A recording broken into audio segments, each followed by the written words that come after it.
Lisez la déclaration d'Anthony Blinken, le secrétaire d'État donc aux Affaires étrangères, qui prend alors avec une prudence totale. Nous n'avons pas été impliqués dans l'élimination de Haniyeh. Et numéro 2, il précise bien, nous n'avons pas été informés au préalable. Alors, qui n'ait pas été du tout informé, ça c'est pas tout à fait sûr, parce que comme ils écoutent absolument tout, mais en effet, comme vient de le dire Catherine, bien entendu, il n'est pas question de reconnaître qu'ils étaient au courant. Et il est probable que, en effet, le gouvernement israélien ne leur en a pas parlé. Bon.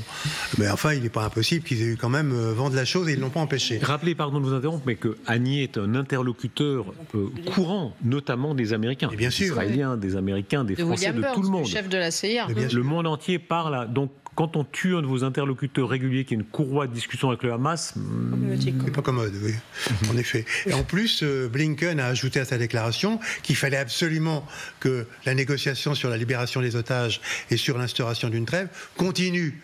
Ce qui ressemble un tout petit peu à du wishful thinking, en effet, dans la situation actuelle.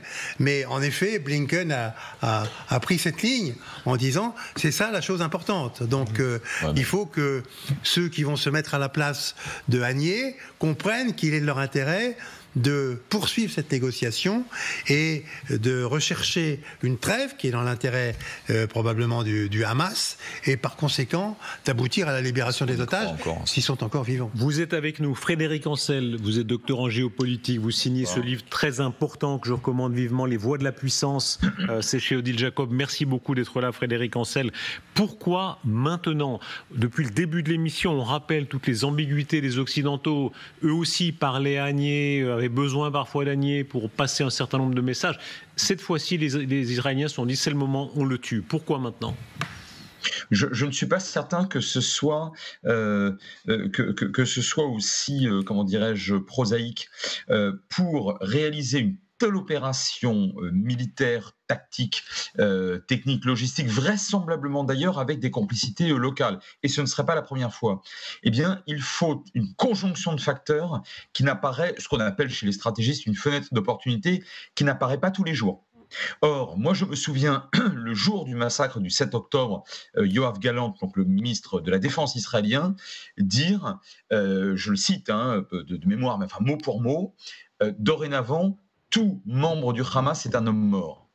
Donc moi, si vous voulez, le timing qu'on recherche, dont on recherche systématiquement les caractéristiques, la symbolique, bon, et on n'a pas tort de le faire. Hein. Souvent, c'est réalisé à un moment ou dans un espace particulier pour démontrer quelque chose, pour dire, pour affirmer quelque chose. Je pense que d'abord, la première des variables explicatives de ce qui s'est produit, c'est la fenêtre d'opportunité. Ça, c'est le premier point. Le deuxième point, c'est, me semble-t-il, tout de même, cette victoire, en tout cas ce cheminement vers une victoire au sens tactique et militaire. Hein. Je ne parle pas pour l'instant du politique d'Israël sur le Hamas, avec au fond des soutiens quasi inexistants, sauf strictement diplomatiques, et encore de la part de certains États arabes ou musulmans, pas tous, hein, c'est le moins qu'on puisse dire, en faveur du Hamas, et un interstice chronologique et institutionnel aux États-Unis qui, pour l'instant, malgré tout, est plutôt favorable encore au Premier ministre Netanyahou. L'opération israélienne, qu'est-ce qu'on sait pour l'instant, disons techniquement, de ce qui a pu se produire? Vous êtes sans doute le mieux armé pour expliquer, pour faire le résumé de tout ce qu'on a entendu depuis plusieurs heures maintenant.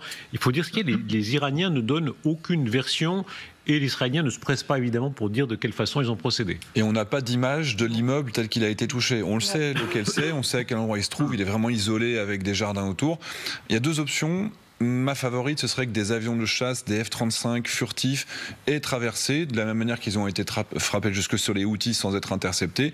Ils auraient été jusque sur le territoire iranien, avec cette difficulté de savoir que leur cible serait bien au bon endroit 2 heures plus tard après qu'ils aient décollé. Donc il y a quand même des informations et du renseignement qui étaient très intéressants.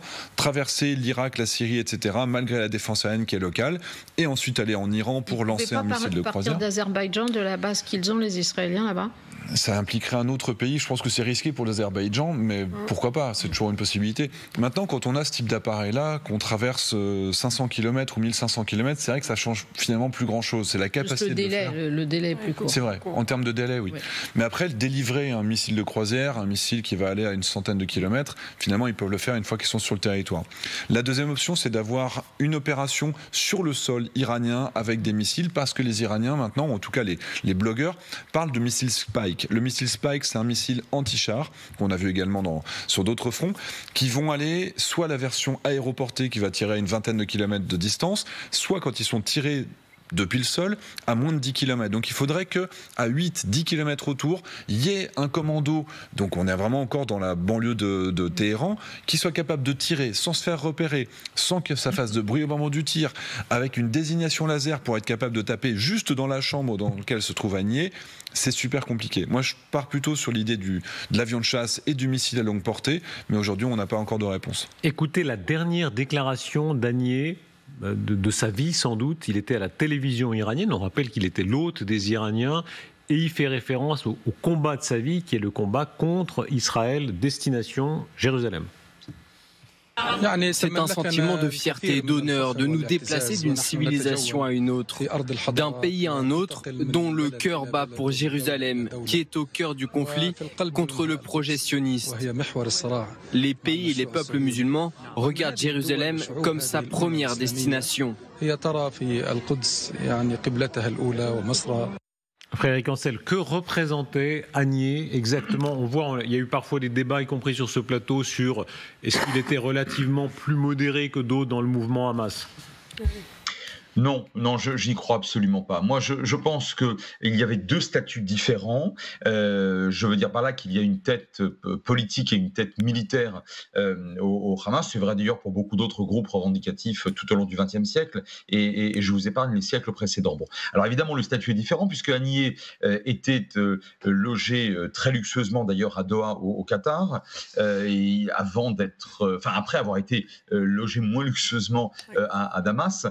C'est quelqu'un qui représentait la vitrine. Alors c'est celui dont la scénographie et dont la rhétorique, dont la sémantique était plus douce, ce qui n'est pas très compliqué quand même, que celle de M. Sinwar, qui se bat en ce moment à Gaza, donc lui, évidemment, qui est à la tête de la branche militaire. Mais fondamentalement, les objectifs et les stratégies du Hamas depuis sa création en 88 procèdent, je le rappelle, d'un islamisme radical lié aux Ikhwan, aux frères musulmans, créés en Égypte en 1928, une confrérie elle-même déjà fanatique, et qu'au fond, Sinwar ou Agnier d'ailleurs qui avait été très proche du fondateur du Hamas, le Cheikh Yassine, qui était extraordinairement fanatique. L'un comme l'autre, les uns comme les autres, un, n'ont jamais reconnu, bien sûr, l'État d'Israël, deux, n'ont jamais reconnu le droit à l'existence simplement d'un peuple juif, trois, n'ont jamais reconnu les accords d'Oslo signés pourtant par l'OLP devenue autorité palestinienne en 93. C'est si vrai d'ailleurs que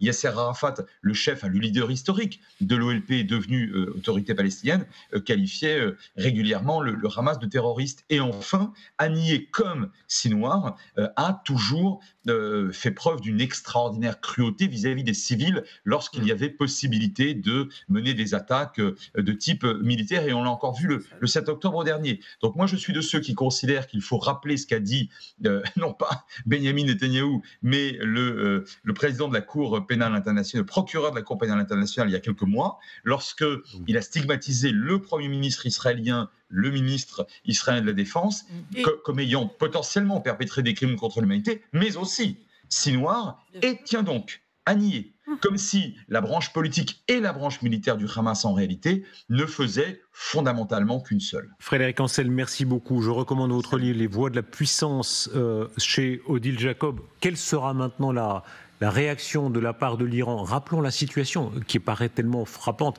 Il était là, en Iran, protégé, enfin mal protégé visiblement par les Iraniens, l'hôte des Iraniens. Il y a là quelque chose de très humiliant pour l'Iran, n'est-ce pas, d'avoir été comme ça, de ne pas réussi à protéger leur hôte. pas une surprise. Alors qu'il était justement reçu par le guide, hein, c'est-à-dire qu'en Iran, ce n'est pas le président qui a tous les pouvoirs, mais c'est ce monsieur Khamenei qui a succédé à l'imam Khomeini, et c'est le guide spirituel qui donc a la haute main finalement sur toutes les décisions importantes du pays. Donc c'est d'autant plus humiliant pour les Iraniens parce que on peut imaginer qu'éventuellement, s'il avait été tué à ce moment-là, il y avait le guide qui partait avec pour un monde meilleur. Donc c'est une double image qui est très dure pour la République islamique. C'est à la fois qu'un de ses alliés est disparu sur son sol, mais c'est aussi sur le fait que qui est aujourd'hui en sécurité en Iran, et notamment dans la direction du pays. Et d'ailleurs, à mon avis, pour les ayatollahs, c'est la deuxième question qui est la plus importante. Hein. Oui. Est-ce qu'eux sont encore en sécurité aujourd'hui à Téhéran ?